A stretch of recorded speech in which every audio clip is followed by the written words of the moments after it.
Legacy of the Wolf, Chapter 2. Sam was still shaken. After providing details at the scene and writing up her report, after coming home and lying in bed with her cat, Mr. Perkins, for 6 hours, she still couldn't get the image of that hanging corpse out of her mind. And that man, the man in the hoodie. She had come back to the station for an interview with the homicide detective assigned to the case, Bill Barnes, and as she had described the suspect, she thought of him as Raggedy Man. The name just popped into her head. Had she heard it in some movie? Maybe. She didn't use that name with the detective, but there was something else she didn't tell him as well. She didn't tell Detective Barnes about the nightmares. Her captain had already offered the services of a police psychologist if Sam wanted one. What would they think of her if she told them about the dreams?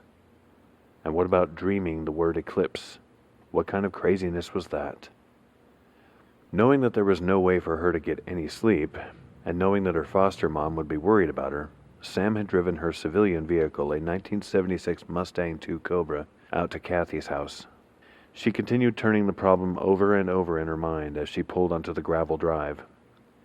ESP wasn't something she really believed in, so if it wasn't some kind of precognition, what explanation existed for her dreaming the word and then seeing the word written in the blood of a dead man? Sam didn't know. So far there were only questions. A thorough dragnet had failed to catch Raggedy Man, so he remained a mystery. There had been no ID on the body, and a preliminary fingerprint check had turned up no results. The house Sam had grown up in after her parents died was a wood-frame farmhouse out on the edge of the Black Rock city limits. Sam stepped onto the porch and let herself in.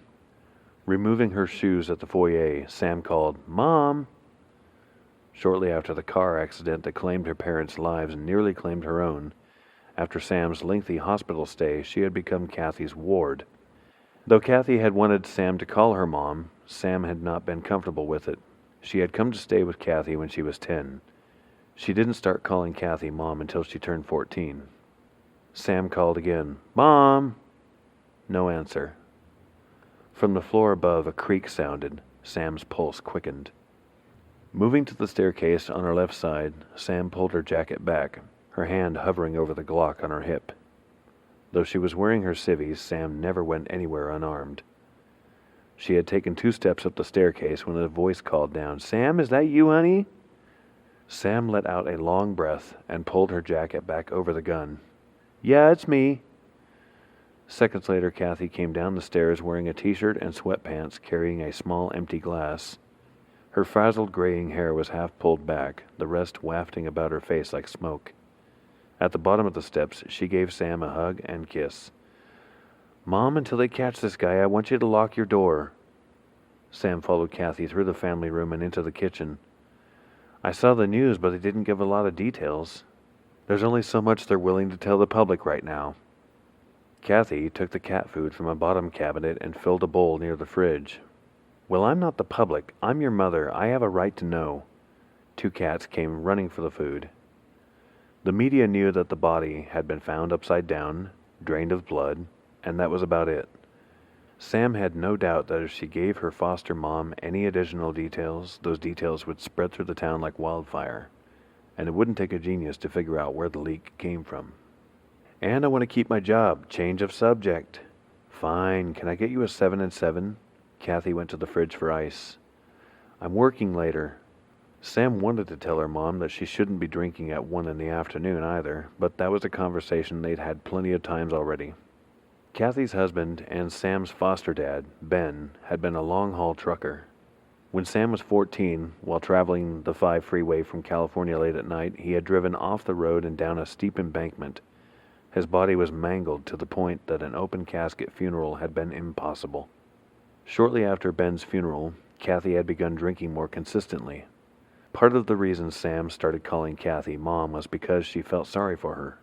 In recent months, after the death of her favorite cat, Kathy started hitting the bottle earlier in the day. Sam was worried that before long an intervention would be in order. For now, she chose to continue monitoring the situation. "Johnny Clapton called me." Kathy had set the glass on the island, then opened the fridge and withdrew a 2-liter 7-Up. "He'll be in town next week." "Not this again." Sam's batting average when it came to men was pretty poor, a fact not at all lost on Kathy, who often tried to play matchmaker. Johnny Clapton, who bedded so many women in high school that his nickname became The Clap, was definitely not her soulmate. "Yeah, Mom, he called you because he has your number, not mine, because I don't want to talk to him." Thankfully, at that moment, Sam's cell phone rang. She looked at the caller ID. "It's Detective Barnes. I'd better take it." Kathy was pulling the Seagrams down from an upper cabinet. "He's the one that's not married, right?" "Really?" Sam said before answering the call. "This is Cain." "It's Bill," he said. "Wanted you to know, although the domestic call you got was anonymous, the number came back to a burner cell phone." Sam was wondering why Detective Barnes was telling her this, but her brain put the pieces together even as Barnes kept on. Someone didn't want that call to come back to them. What that says to me is that that call was a lure to get you out there, so you'd see that hooded man, and so you'd find that body. Which also meant that the word eclipse. Barnes finished her thought, an idea that was already lurking in the back of her mind, the only sensible alternative to the ESP theory. "I think that message at the scene was meant for you."